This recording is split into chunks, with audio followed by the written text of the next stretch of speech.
The story begins with a van speeding away from a mining site. Inside the van are Jason and his friends. But suddenly, everything goes wrong. Their van crashes straight into a train, causing a brutal, life-threatening accident. The next morning, Jason wakes up in his room, completely fine. No broken bones, no serious injuries, even though his clothes are torn apart. That's when he realizes the red coin saved his life. And not just him, his friends have also gained strange new powers. Jason quickly understands these coins are not ordinary, and from this moment on, their lives are about to change forever. Jason is just a high school student, but because of his reckless behavior, he's been placed under house arrest. He wears an ankle tracker, which means he can't leave the city. His dad is furious with him because Jason used to be a star football player, but now he's been kicked off the team. And every Saturday, he has to attend a special detention school until he graduates. When Jason walks into class, some kids start making fun of him, but he doesn't react. Just then, he notices a boy being bullied. His name is Billy Cranston. Jason steps in, pushes the bully away, and tells him to back off. In the same school, there's a girl named Kimberly. She goes into the bathroom to meet her friends, but things take a turn. Her friends suddenly cut her off, even removing her from a group photo. Heartbroken and angry, Kimberly grabs scissors and cuts her own hair. After class ends, Billy thanks Jason for helping him and asks him to come with him somewhere, but Jason shows him his ankle tracker and says, "I can't. My dad can track me anytime." Billy smiles and says, "If you come to my house before 7, I can disable your tracker, and you can even drive my car for a while." Jason goes home, but he keeps thinking about it. Finally, he decides to trust Billy. He rushes to Billy's house, but there are only 4 minutes left before 7 p.m. If the tracker isn't disabled in time, his dad will find out everything, and Jason could be locked inside forever. He starts panicking, but Billy quickly uses his dad's tools and successfully disables the tracker signal. Now, Jason can't be traced anymore. Jason feels free for the first time. Now, Billy takes him to the gold mine, a restricted area, but Billy doesn't care. He believes there's something hidden inside the mine, something important. That's why he came there. Jason doesn't think much of it and starts heading back to the van, but then he notices Kimberly nearby. Before he can say anything, she suddenly jumps into the water. Seconds pass, then minutes, but she doesn't come back up. Jason gets worried and is about to jump in to save her, when suddenly, Kimberly appears behind him. Safe, they both start talking. At the same time, near the mine, a guy named Zach Taylor notices a girl, Trini. She comes to this place every day. She was meditating while standing, lost in her own world. At the mine, Billy suddenly uses one of his gadgets and triggers a small explosion. The loud blast echoes through the area. Hearing it, Jason, Kimberly, Trini, and Zach rush toward him. Zach asks, "What are you even doing here?" Billy calmly replies, "I'm just trying to dig deeper." Meanwhile, Trini is standing on top of the mine, but because of the explosion, the ground beneath her cracks, and suddenly, she falls down along with the debris. Behind the falling rocks, a hidden crystal wall is revealed. Zach notices something glowing inside it. Curious, he grabs a hammer and smashes the crystal open. Inside, they find 5 different colored power coins. Each of them picks one, but none of them understand what these coins really are. Just then, the mine's safety alarm starts blaring. The explosion has alerted the authorities.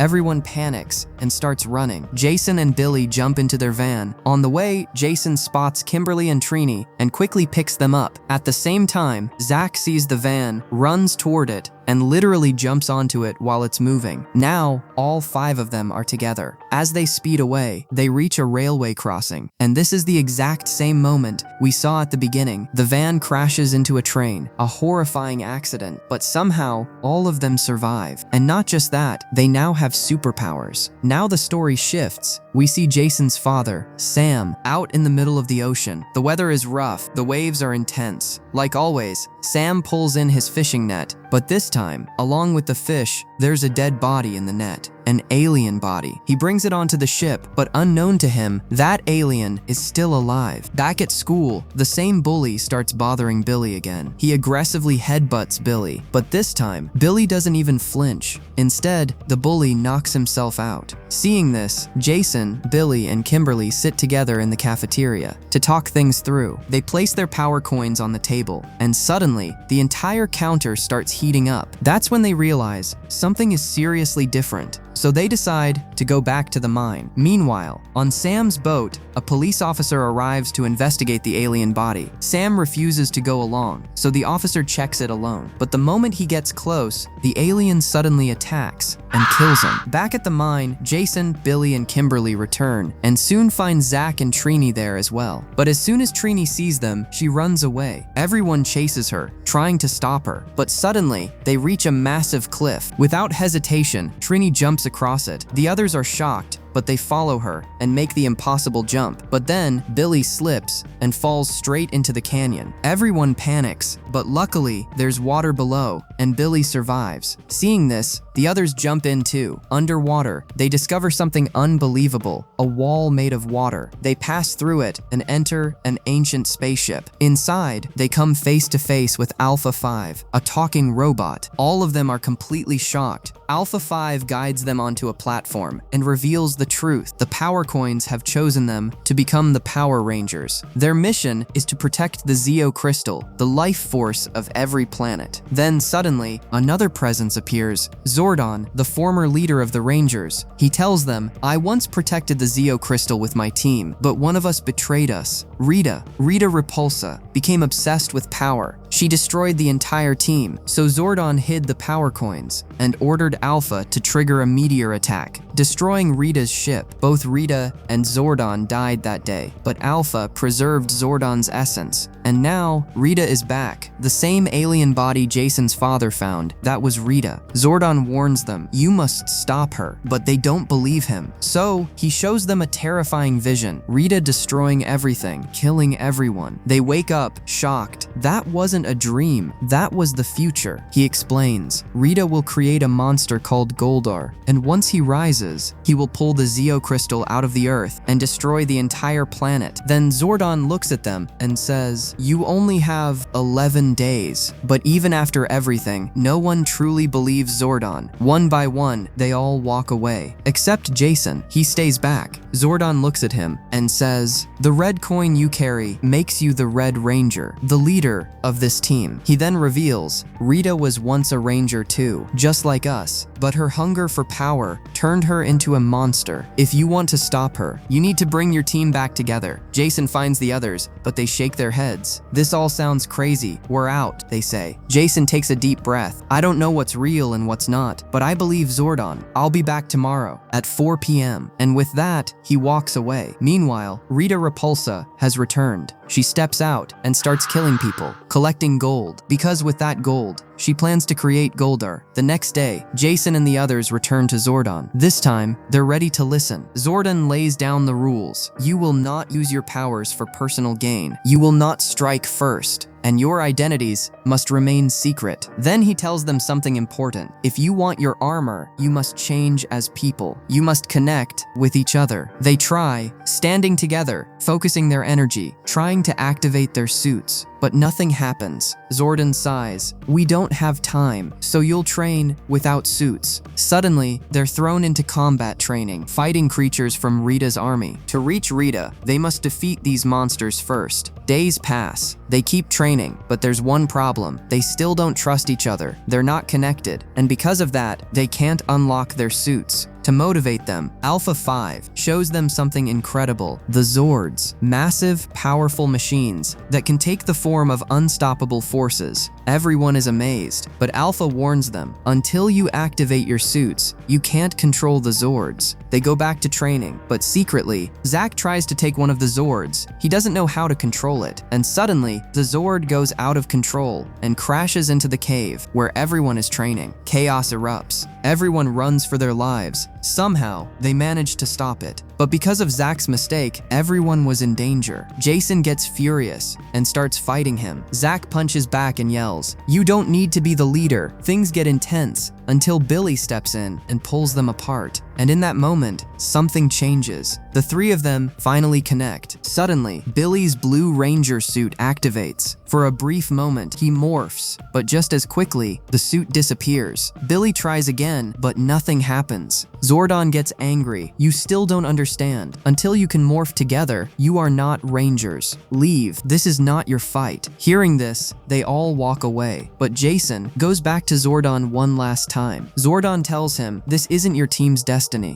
Once you morph, I will return, and I will stop Rita myself." He warns him, Rita is already creating Goldar, and once he rises, he will pull the Zeo crystal from Earth and destroy everything. But Jason starts doubting him. He thinks Zordon just wants to use them to come back to life, so he leaves and joins his friends. But he doesn't tell them the truth. Meanwhile, Rita enters a jewelry store. She starts consuming gold, absorbing its power. To create her ultimate weapon, Goldar, a police officer tries to stop her. He fires at her, but Rita doesn't even flinch. She gets back up and unleashes her army of creatures. Chaos spreads across the city. People start dying. Panic is everywhere. That night, Jason and the others stay near the cave. It's late and quiet. Jason turns to Billy and asks, "How did you morph?" Billy takes a deep breath. "If we truly think about each other, we can morph." Hearing this, they all decide to open up and share their truth. Zach goes first. "It's just me and my mom. She's really sick, and I'm scared that one day she might not make it." Billy speaks next. "I love country music." He smiles nervously, "But I've never told anyone that before." Then everyone looks at Kimberly. She hesitates. "I'll tell you some other time." Billy turns to Trini. She pauses for a moment, then finally says, "I'm different. I'm into girls." And just like that, walls start breaking. They begin to trust each other. They're not just a team anymore. They're becoming friends. That same night, Rita Repulsa appears in front of Trini. She tries to intimidate her. Trini fights back, but she can't hurt Rita. Rita smirks and activates her armor. "I was once part of Zordon's team too. Now tell me, where is the Zeo crystal?" Trini doesn't know, so Rita leans closer. "If you don't find it by tomorrow, I will destroy Angel Grove." She throws Trini aside and disappears. Meanwhile, Kimberly goes to Jason. "I think it's my fault we can't morph. I've been hiding something." She reveals her secret, something she deeply regrets. Something that's been eating her from the inside. Just then, Trini sends a message to everyone. When they gather, Trini tells them everything. "Rita came to me. She said if we don't give her the Zeo crystal, she'll destroy the city." She even shows the marks on her neck left by Rita's grip. "She told me to meet her at the shipyard." Jason steps forward. Then we go to her, but the others hesitate. "We're not even Power Rangers yet. This is too dangerous." Billy suggests we should go back to Zordon first, but Jason reveals the truth. Zordon wants to use us to bring himself back. He told me himself, so I'm not going back. I'm going to stop Rita myself. After a moment of silence, one by one, they all choose to stand with Jason. At the shipyard, they finally face Rita. She has captured a man, holding him hostage. Suddenly, she jumps onto him, terrifying everyone. The Rangers attack, but Rita is far too powerful. She easily overpowers them and traps them with her magic. She looks at Jason. "You're the Red Ranger, the leader. Tell me, where is the Zeo crystal?" Jason replies, "I don't know." Rita smiles. "One of you does." Then she realizes it's Billy, because Billy had studied his father's old research and figured out the truth. Rita threatens him. "Tell me, or I kill your friends." Billy panics and finally says, "It's at Krispy Kreme." Rita smiles and leaves. But before going, she throws Billy into the water. "You can't defeat me," she says. The others break free and rush to save Billy. They pull him out of the water, but it's too late. Billy is gone. Silence, shock, pain. They carry his body back to Zordon. "Please, save him," Jason begs. Zordon looks at him. "I can't. We failed our team." Hearing this, everyone breaks down. Jason blames himself. "This is my fault. If I could, I'd give my life for him." And then something incredible happens. One by one, they all say the same thing. They would give their lives for Billy. At that moment, they finally connect. Truly, the morphing grid activates. Seeing this, Alpha 5 tells Zordon, "Now, you can come back." Zordon begins to disappear from the wall, but suddenly, he vanishes completely. No one knows where he went. Then, he returns. Zordon looks at them. "I could have come back to life, but only one Ranger could be revived. So, I chose Billy." Everyone is shocked. Jason especially, because now he realizes he was wrong about Zordon all along. Zordon looks at Jason. "There can only be one Red Ranger in this team, and this is your time. You are the leader." Seeing Billy alive again, everyone is overwhelmed with joy. They finally feel whole again. Billy steps forward. "We need to get to Krispy Kreme. That's where the Zeo crystal is. If we don't stop Rita, it's over." This time, they try to morph again, but now now, they understand each other, they trust each other, they're connected, and within seconds, all 5 Rangers morph. Their suits finally activate. At the same time, Rita Repulsa arrives at the gold mine and finally brings Goldar to life. The Rangers are suddenly attacked by Rita's army, but this time, they fight back.